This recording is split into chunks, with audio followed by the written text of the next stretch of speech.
Okay, let's dive right in. You know that feeling, right? When you really, really want something. Maybe it's feeling truly healthy, like full of energy. Hmm. Or maybe it's about relationships, finding that deep connection.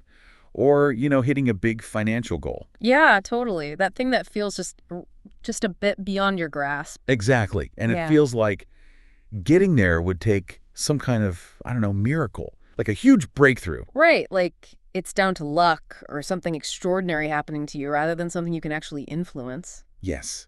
But what if? What if those breakthroughs, those moments that feel, well, miraculous, Hmm. aren't actually random? Okay. What if there are principles behind them? Things we could actually understand and maybe even use on purpose? So moving beyond just hoping for a lucky break. Precisely. Our source material for this deep dive suggests exactly that these forces behind big shifts are real, surprisingly logical, and maybe more accessible than we think. That's a compelling idea, isn't it? Taking these big life changes out of the realm of pure chance and into something potentially more deliberate. Yeah.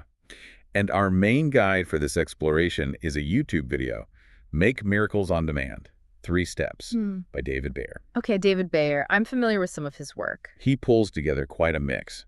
You've got wisdom traditions, like ancient stuff, but also cutting-edge neuroscience and his own, personal experiences. It's often that synthesis, isn't it, where ancient wisdom meets modern science. That can be really powerful. Definitely. So what we really want to get into today, for you listening, is how can we move past just wishing for those big changes? And start being more intentional. Exactly. How can we actually start creating them?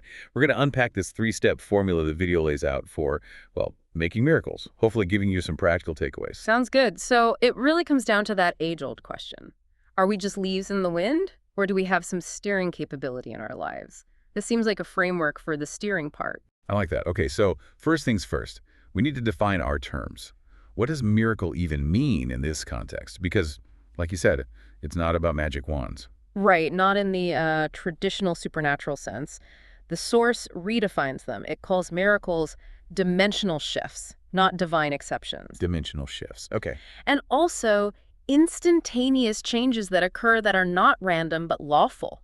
That word lawful is key. It suggests rules, principles at play. Lawful, not random.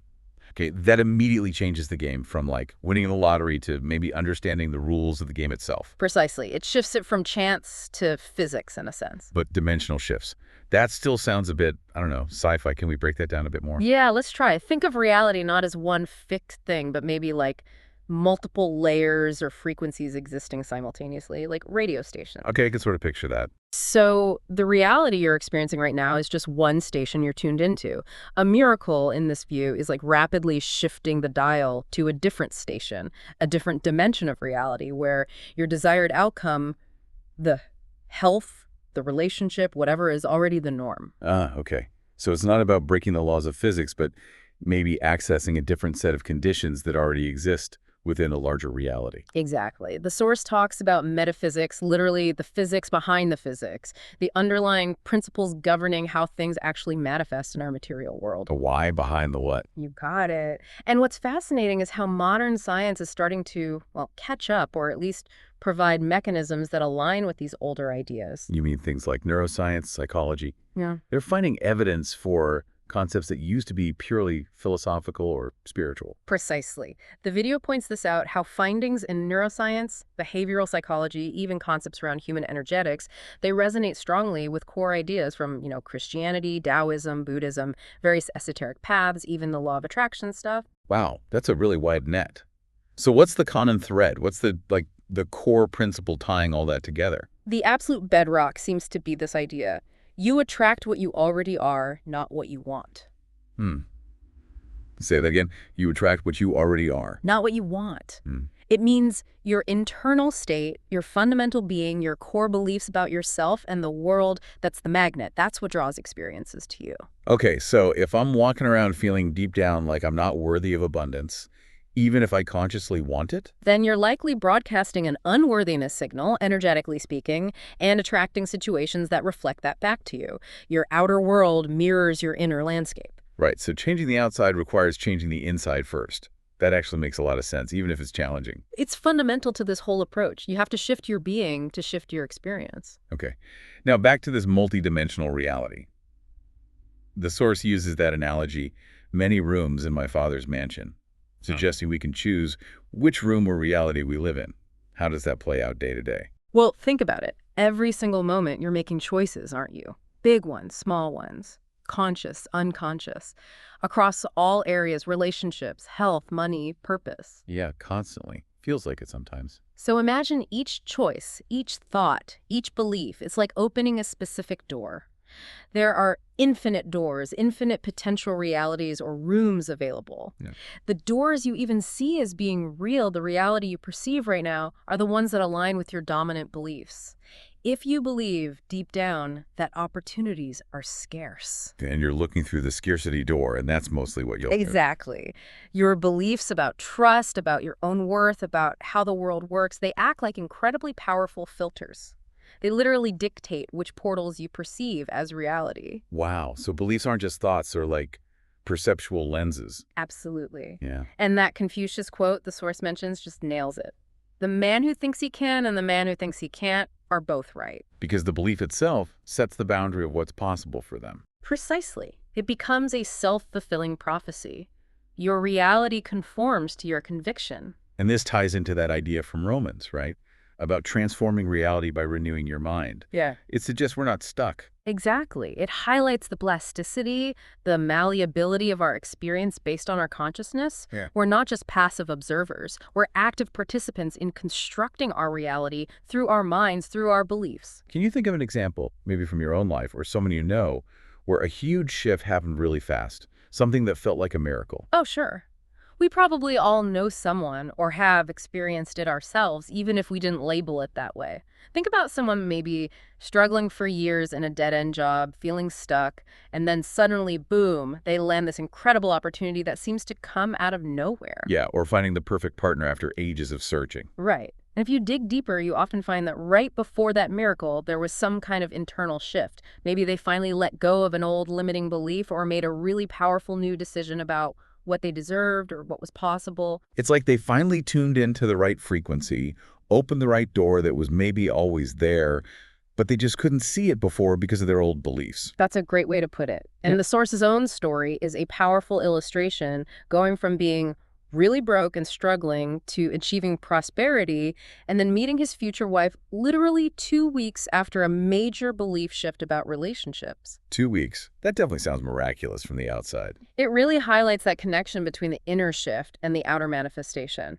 And his journey then into the 12 steps, Buddhism, Christianity, Think and Grow Rich, it was all about understanding how that works. What are the mechanics behind it? So the takeaway isn't hope you get lucky like that guy.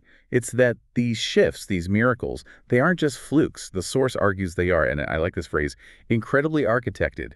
There's a formula. Exactly. A process that can be understood and potentially applied. Okay, so let's get into that formula. Yeah. Step 1, what's the very first thing we need to do? Step 1 is decide that what you desire is done. Decide it's done. Not, I want it, or I'm trying to get it, but it's already happened. Precisely. It's about making a firm, unwavering, resolute decision, planting your flag in that future reality and claiming it as now internally. It's a state of certainty. Okay, that feels like a big leap from just wanting something. What's the thinking behind that? Why is deciding it's done so crucial? Well, it taps into something fascinating about our brains. The source points out that the brain, particularly the subconscious mind, doesn't really distinguish strongly between a vividly imagined experience and something that's actually happening in the external world. Right, I've heard that, like athletes visualizing success. Exactly. So when you consistently, vividly imagine and decide that your desired future, that health, that abundance, that relationship is already yours, you're essentially building what the source calls a memory of a future that hasn't happened yet. A memory of the future. Wow. And doing that repeatedly starts to literally rewire your neurology. It changes your sense of identity. You start to resonate with that future reality energetically. So you begin to be the person who already has the thing, even before it fully shows up on the outside. That's the core idea. It's a shift from decisions about doing things like I'm going to work harder to fundamental decisions about who you are and what your reality is. Like I am prosperous or I am healthy or deep connection is my reality. It's an identity level shift. Okay, identity level. Now, the source brings in the default mode network, the DMN. How does that fit into this decision process? Ah, the DMN. Yeah, that's a key player. It's a network in the brain that's most active when we're not focused on the outside world, when we're mind wandering, thinking about ourselves, our past, our future. It's kind of the seat of our ego, our sense of self, our running story. So it's like the brain's autopilot running our usual narrative. Pretty much. And a big part of its job is to maintain consistency, to keep your experience aligned with your established beliefs, your stories, your past traumas, especially those formed in, say, the first 21 years or so. So it acts as a filter, reinforcing what we already believe to be true about ourselves and the world. Exactly. It filters reality to match the existing program, which is useful for stability, but it can also keep us seriously stuck in loops repeating the same patterns because it filters out information that contradicts the old story. Unless we consciously intervene. Unless we consciously make a new, powerful decision that starts to overwrite or update that old programming. Now, the source briefly touches on things like ayahuasca, psilocybin. Yeah. How do they relate to the DMN in this context? It's not saying you need those, right? Absolutely not saying you need them. It mentions them, I think, primarily to illustrate a point about the DMN.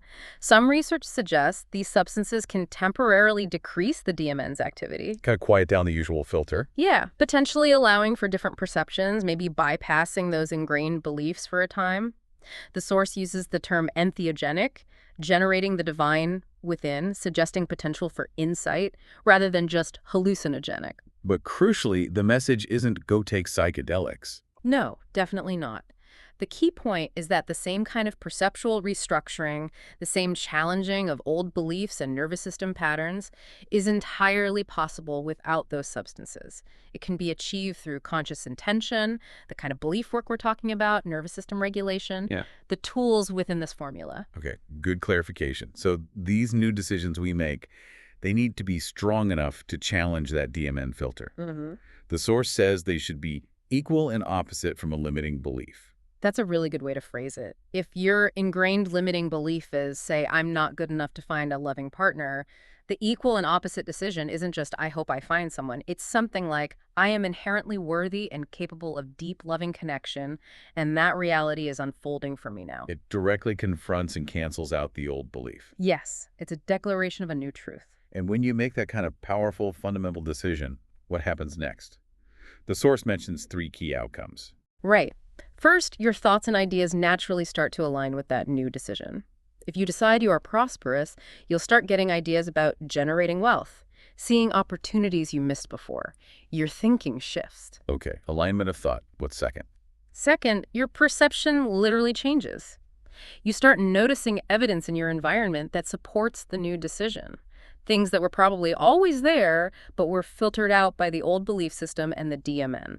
Like those entrepreneurs mentioned, who shifted their beliefs, and then suddenly clients started appearing, seemingly out of the blue. Exactly. The opportunities might have been latent, but the belief shift allowed them to perceive and receive them. And the third outcome, this sounds like the big one. Yeah, the third outcome is that you essentially begin to reorient yourself into a different dimension of reality, one that always coexisted, but you weren't tuned into it.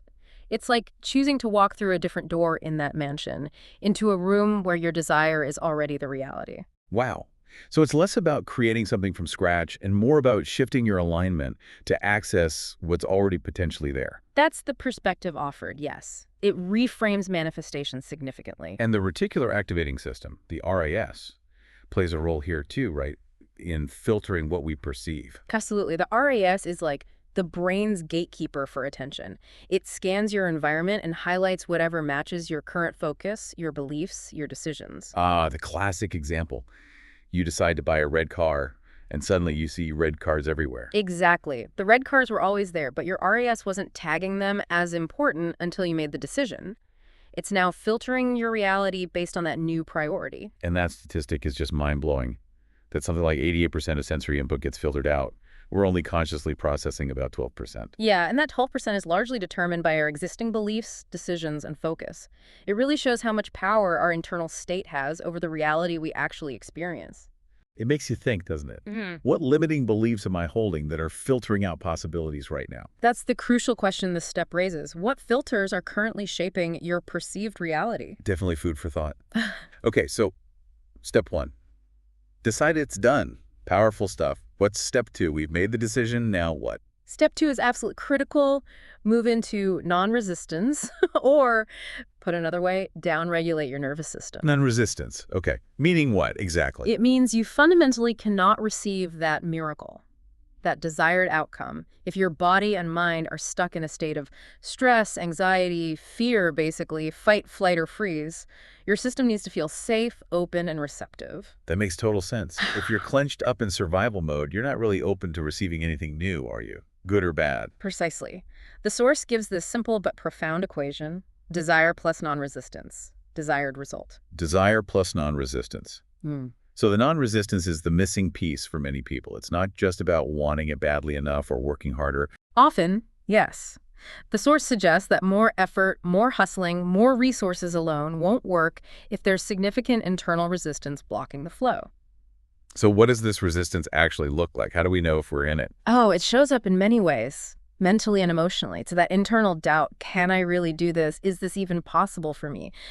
It's questioning the process, judging yourself, comparing yourself to others constantly. Feeling stuck, maybe? Like you want it, but you just don't know how it could possibly happen. Yes, that feeling of being stuck and fixated on the how is a big sign of resistance. Also, indecision, procrastination, just that general feeling of internal friction and unease around your desire. Okay.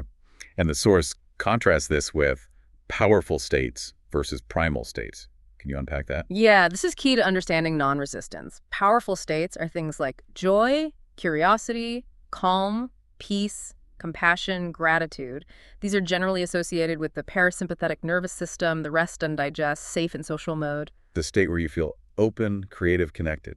Exactly. That's where solutions appear, where inspiration strikes, where you feel aligned. Primal states, on the other hand, are stress, anxiety, overwhelm, anger, jealousy, fear.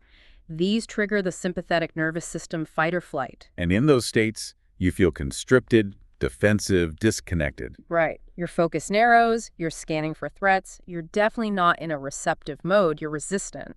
And the point is, we're pretty much always in one state or the other, or somewhere on that spectrum. Always either moving towards openness or towards defensiveness, If basically. you could say that. And the source draws a direct correlation. The amount of time you spend in those powerful non-resistant states directly relates to how easily miracles or desired outcomes show up. And conversely, the more time in primal resistant states, The more blocks you experience, the more stuck you feel. that question the source poses, how many hours a day are you actually in a primal state, is pretty confronting when people answer like 8 hours. Yeah, it's often surprisingly high. And even if it's just an hour or two a day, think about how that accumulates over a year. That's a lot of time spent actively resisting the very things you want. Wow. Okay, so the goal isn't to never feel stress, but to become much more aware of it and have tools to shift back into those powerful receptive states more quickly and consistently. Exactly. The emphasis is on regulating the nervous system so the body feels safe, receptive, surrendered. That's the state of non-resistance. And the source lists several tools for this, right? Things like vagus nerve toning. Yes. Stimulating the vagus nerve is huge for activating the parasympathetic system. Things like cold exposure, like cold showers or plunges, specific breathwork patterns, humming, chanting, even gargling can help tone the vagus nerve. Interesting. And somatic release, like shaking. Yeah, trauma and stress get stored in the body. Practices like TRE, trauma release exercises, or even just intentionally shaking the body can help discharge that stored energy, releasing physical resistance, allowing emotions to move through too. What about affirmations? Affirmations can work, but the source implies they need to really resonate at a nervous system level, not just be empty words.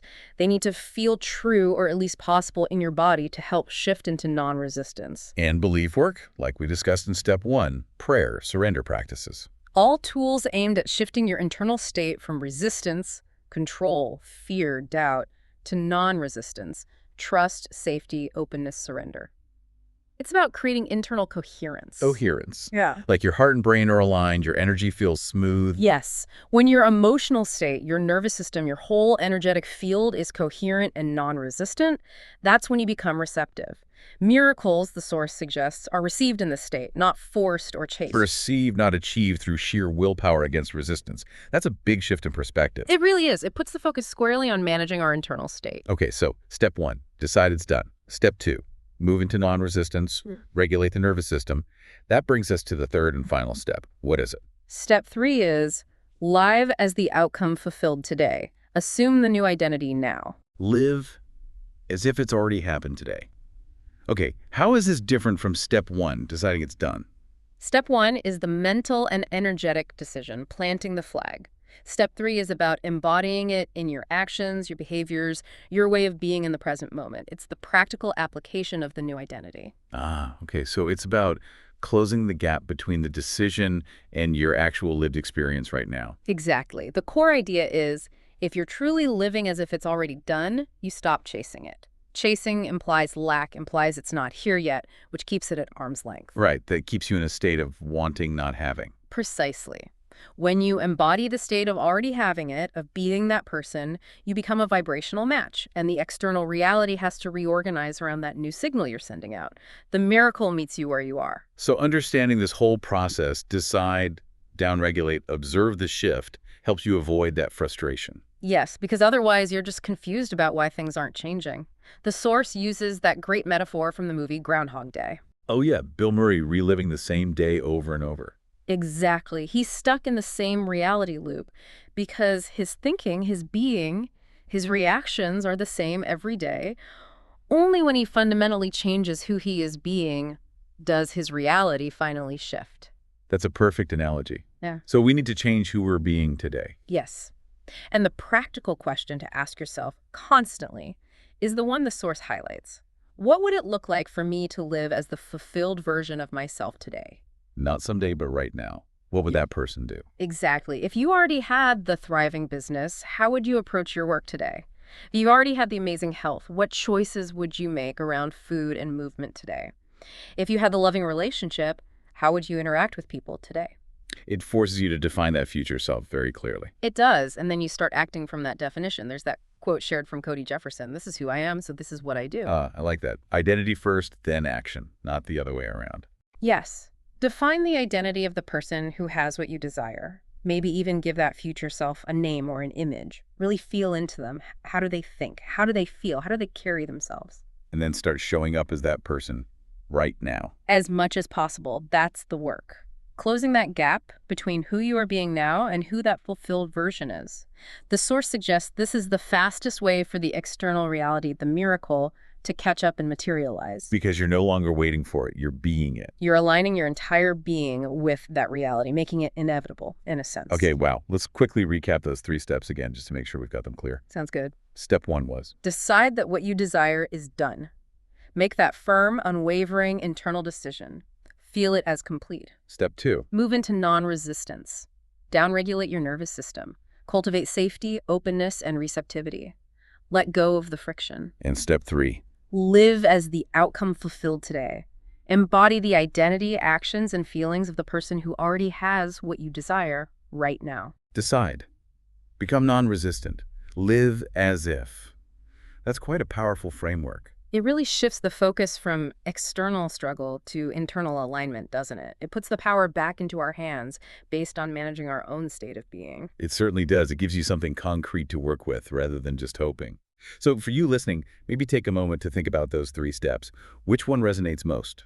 Where might you be feeling the most resistance or uncertainty in your own life right now? Yeah, just reflecting on which step feels like the biggest leverage point for you personally could be really insightful. And if this deep dive has sparked something for you, maybe share with a friend or family member who you think might find it helpful too. Because understanding these principles, even just conceptually, can start to shift how you approach challenges and desires. It offers a sense of agency. Definitely. And if you do want to explore more, check out the YouTube channel, subscribe, hit the notification bell, leave comments. We love hearing from you. And for those listening on audio platforms, a rating or review really helps others find the show, so we always appreciate that support. Sharing it helps too. Absolutely. And one last thing, the source's website, davidbear.com, though. Let's just mention the concept of resources on the website, as the prompt asks us not to use the source's name directly here. There are resources mentioned in the source material, like a free mind hack ebook. Right. Tools to go deeper into these kinds of concepts and potentially connect with others on a similar path. Continued learning and application are key. For sure. Well, thank you so much for joining us on this deep dive. It's been fascinating unpacking this framework. Likewise, it's always valuable to explore different perspectives on how we create our reality. We're already looking forward to the next one. Until then, maybe just consider, what if those shifts you're seeking are actually closer than you think? What if it's just about tuning into the right frequency? Something to ponder.